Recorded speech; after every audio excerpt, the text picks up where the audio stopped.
ಈ ಪ್ರಾಬ್ಲಮ್ ಅಲ್ಲಿ ಇದು ಒಂದು ಸಪೋರ್ಟಿಂಗ್ ಪ್ಲೇನ್, ಇದು ಒಂದು ಸಪೋರ್ಟಿಂಗ್ ಪ್ಲೇನ್ ಮತ್ತೆ ಇದು ಒಂದು ಸಪೋರ್ಟಿಂಗ್ ಪ್ಲೇನ್ ಅಥವಾ ವುಡನ್ ಪ್ಲಾಂಕ್ ಅಂತ ತಿಳಿಯೋಣ. ವುಡನ್ ಪ್ಲಾಂಕ್, ಇದು ಒಂದು ರೂಫ್ ಅಂತ ತಿಳಿಯೋಣ.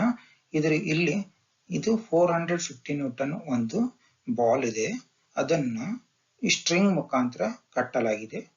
ಏನ್ ಕೇಳಿದ್ದಾರೆ ಈ ಪ್ರಾಬ್ಲಮ್ ಅಲ್ಲಿ ಅಂದ್ರೆ ಈ ಕಾಂಟ್ಯಾಕ್ಟ್ ಸರ್ಫೇಸ್ ಇಂದ ರಿಯಾಕ್ಷನ್ ಎಷ್ಟು ಬರುತ್ತೆ ಅಂತ ಕೇಳಿದ್ದಾರೆ. ರಿಯಾಕ್ಷನ್ ಫ್ರಮ್ ಇನ್ಕ್ಲೈನ್ಡ್ ಪ್ಲೇನ್, ಇದು ಇನ್ಕ್ಲೈನ್ಡ್ ಪ್ಲೇನ್, ಈ ಇನ್ಕ್ಲೈನ್ಡ್ ಪ್ಲೇನ್ ಇಂದ ರಿಯಾಕ್ಷನ್ ಎಷ್ಟು ಬರುತ್ತೆ ಅಂತ ಕೇಳಿದ್ದಾರೆ. ಇದು 40 ಡಿಗ್ರೀಸ್, ಇದು 70 ಡಿಗ್ರೀಸ್ ಕೊಟ್ಟಿದ್ದಾರೆ. ಈಗ ಒಂದೊಂದಾಗಿ ಫಸ್ಟ್ ಇದು 450 ನ್ಯೂಟನ್ಸ್, ಇದು ಸೆಲ್ಫ್ ವೇಟ್. ಸೊ ಇದು ಸೆಲ್ಫ್ ವೇಟ್ ಆಗಿರೋದ್ರಿಂದ ಈ ವುಡನ್ ಪ್ಲಾಂಕ್ ಪ್ಲೇನ್ ಮೇಲೆ, ಇನ್ಕ್ಲೈನ್ಡ್ ಪ್ಲೇನ್ ಮೇಲೆ ಆಕ್ಷನ್ ಆಗುತ್ತೆ. ಪ್ರಾಬ್ಲಮ್ ಅಲ್ಲಿ ನಮಗೆ ಆಕ್ಷನ್ ಕೇಳಿಲ್ಲ, ಪ್ರಾಬ್ಲಮ್ ಅಲ್ಲಿ ನಮಗೆ ರಿಯಾಕ್ಷನ್ ಕೇಳಿದ್ದಾರೆ. ಸೊ ಇದಕ್ಕೆ ಈ ಆಕ್ಷನ್ಗೆ ವುಡನ್ ಪ್ಲಾಂಕ್ ಇಂದ ಇನ್ಕ್ಲೈನ್ಡ್ ಪ್ಲೇನ್ ಇಂದ ರಿಯಾಕ್ಷನ್ ಬರುತ್ತೆ perpendicular to the plane. So wooden plank ಇಂದ ಇದು ರಿಯಾಕ್ಷನ್ ಬರುತ್ತೆ.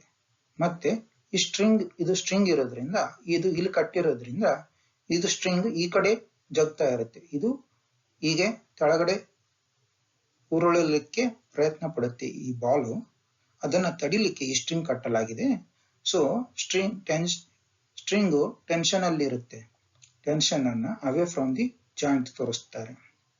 ಸೊ ಇದು ಫೋರ್ಸ್ ಟುವರ್ಡ್ಸ್ ಜಾಯಿಂಟ್ ಇದೆ, ಇದು ಫೋರ್ಸ್ ಟುವರ್ಡ್ಸ್ ಜಾಯಿಂಟ್ ಇದೆ, ಮತ್ತೆ ಇದು ಟೆನ್ಷನ್ ಇನ್ ದಿ ಸ್ಟ್ರಿಂಗ್, ಇದು ಅವೇ ಫ್ರಮ್ ದಿ ಜಾಯಿಂಟ್ ಇದೆ. ಸೊ ಅದಕ್ಕೆ ಏನ್ ಮಾಡೋಣ ಅಂದ್ರೆ ಈ ಫೋರ್ಸ್ ಲೈನ್ ಆಫ್ ಆಕ್ಷನ್ ಇದು, ಮತ್ತೆ ಈ ಫೋರ್ಸಿನ ಲೈನ್ ಆಫ್ ಆಕ್ಷನ್ ಹಾಕೋಣ, ಈ ಫೋರ್ಸಿನ ಲೈನ್ ಆಫ್ ಆಕ್ಷನ್ ಹಾಕೋಣ. ಈಗ ಸೊ ಈ ಫೋರ್ಸ್ ಲೈನ್ ಆಫ್ ಆಕ್ಷನ್ ಮೇಲೆ ಹೀಗೆ ಕೆಳಗಡೆ ಬರುತ್ತೆ, ಈ ಫೋರ್ಸ್ ಲೈನ್ ಆಫ್ ಆಕ್ಷನ್ ಮೇಲೆ ಹೀಗೆ ಹೋಗುತ್ತೆ. ಸೊ ಅದಕ್ಕಾಗಿ ಈಗ ಎಲ್ಲ ಫೋರ್ಸ್ಗಳು ಅವೇ ಫ್ರಮ್ ದಿ ಜಾಯಿಂಟ್ ಹೋಗಿದ್ದಾವೆ. ಸೊ ಇದು 450 ನ್ಯೂಟನ್ ಸೆಲ್ಫ್ ವೇಟ್, ಇದು ರಿಯಾಕ್ಷನ್ ಫ್ರಮ್ ಕಾಂಟ್ಯಾಕ್ಟ್ ಪ್ಲೇನ್, ಮತ್ತೆ ಇದು ಟೆನ್ಷನ್ ಇನ್ ದಿ ಸ್ಟ್ರಿಂಗ್. ಈಗ ಈ ಆಂಗಲ್ ಮತ್ತೆ ಈ ಆಂಗಲ್ ಸೇಮ್ ಆಗುತ್ತೆ. ಸೊ ಇದು ಆಂಗಲ್ 40 ಡಿಗ್ರೀಸ್, ಇದು 50 ಡಿಗ್ರೀಸ್, ಇದು 90 ಡಿಗ್ರೀಸ್. ನೆಕ್ಸ್ಟ್ ಇದು 50 ಡಿಗ್ರೀಸ್, ಇದು 90 ಡಿಗ್ರೀಸ್, ಇದು 90, ಇದು 50, ಬಾಕಿ ಉಳಿದ ಆಂಗಲ್ 40 ಡಿಗ್ರೀಸ್. ಸೊ ಈ ಆಂಗಲ್ 40 ಡಿಗ್ರೀಸ್ ಆಗುತ್ತೆ. ಈ ಆಂಗಲ್ ಈ ಆಂಗಲ್ಗೆ ಸಮ. ನೆಕ್ಸ್ಟ್ ಸೊ ಮತ್ತೆ ಇದು ಈ ಗೆರೆ ಮತ್ತು ಈ ಗೆರೆ, ಇದು ಶೃಂಗಾಭಿಮುಖ ಕೋನಗಳು ಎಂತೇವೆ. ಈ ಆಂಗಲ್ ಮತ್ತು ಈ ಆಂಗಲ್ಗೆ ಶೃಂಗಾಭಿಮುಖ ಕೋನಗಳು ಎನ್ನುತ್ತೇವೆ. ಸೊ ಅದು ಆಂಗಲ್ 40 ಡಿಗ್ರೀಸ್, ಇದು ಆಂಗಲ್ 40 ಡಿಗ್ರೀಸ್. ನೆಕ್ಸ್ಟ್ ಇದು 70 ಡಿಗ್ರೀಸ್ ಕೊಟ್ಟಿದ್ದಾರೆ. ಸೊ ಇದು 90 ಡಿಗ್ರೀಸ್, ಇದು 20 ಡಿಗ್ರೀಸ್. ಸೊ ಇದು 20 ಪ್ಲಸ್ 40 60 ಡಿಗ್ರೀಸ್.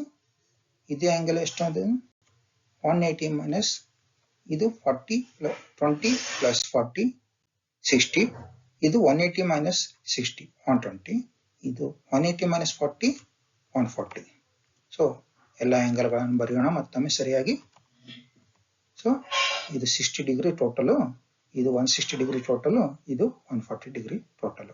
ಇದು ರಿಯಾಕ್ಷನ್ ಫ್ರಮ್ ದಿ ಪ್ಲೇನ್, ಇದು ಟೆನ್ಷನ್ ಇನ್ ದಿ ಸ್ಟ್ರಿಂಗ್, ಇದು ಸೆಲ್ಫ್ ವೇಟ್. ಈಗ ಎಲ್ಲಾ ಫೋರ್ಸ್ಗಳು ಅವೇ ಫ್ರಮ್ ದಿ ಜಾಯಿಂಟ್ ಹೋಗ್ತಾ ಇದ್ದಾವೆ, ಮತ್ತೆ ಎಲ್ಲ ಆಂಗಲ್ಗಳು 3 ಆಂಗಲ್ಗಳು ಇದಾವೆ.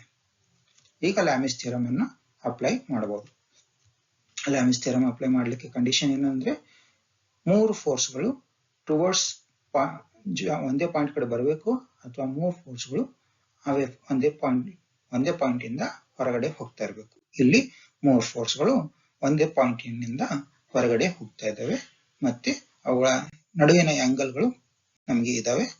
ಸೊ ಈಗ ಲ್ಯಾಮಿಸ್ ಥಿಯರಂ ಅನ್ನು ಅಪ್ಲೈ ಮಾಡೋಣ. First T tension in the string divided by sin of the angle between other two forces, sin 140. Next R divided by sin of the angle between other two forces, sin 160 degrees. Next R for 450 divided by Sine of the angle between other two forces.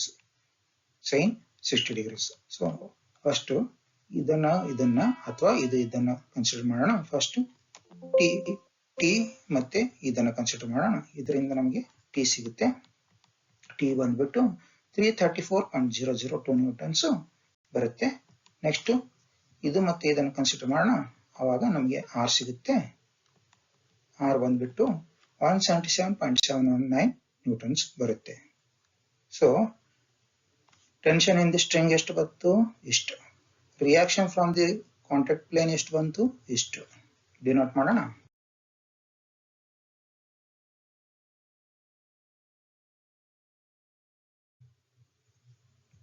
ಈ video solution ನಿಮಗೆ ಇಷ್ಟವಾದಲ್ಲಿ channel ಅನ್ನು subscribe ಮಾಡಿ, like ಮಾಡಿ ಮತ್ತು share ಮಾಡಿ.